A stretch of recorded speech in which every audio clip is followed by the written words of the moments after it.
పాలమూరు పౌరుషం గురించి మాట్లాడినావు. బరాబర్ పాలమూరు పౌరుషం ఉంది కాబట్టి ఆనాడైనా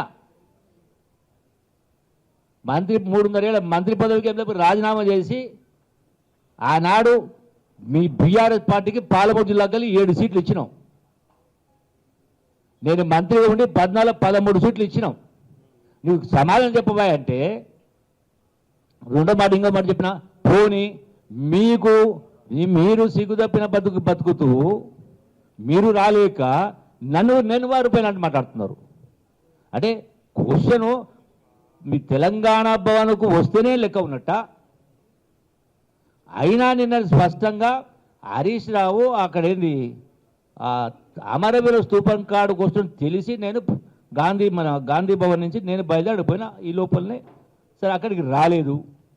ఇవాళ వచ్చిన పొద్దున చెప్పిన ఢిల్లీలో ఉన్న 2 గంటల ఫ్లైట్ రావచ్చు కదా, సిద్దిపేటలో ఉన్న రావచ్చు కదా. ఎందుకు ముఖం చెల్లలేదు మీకు బాబామర్ల ఇద్దరికి?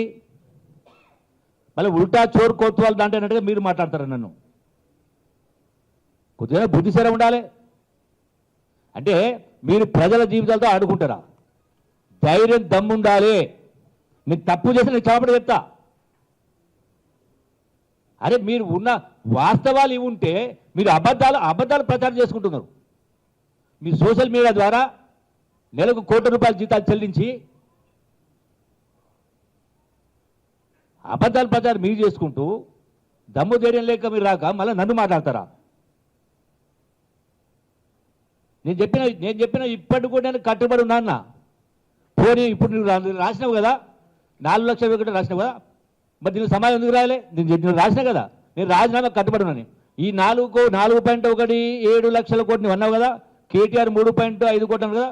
నేను రాసిన లెటర్లో జవాబు నేను నా రాజీనామాకు ఎమ్మెల్యే పదవికి మంత్రి పదవికి కట్టుబడి ఉన్నారు రాసిన. మరి మీరెందుకు రాయలే?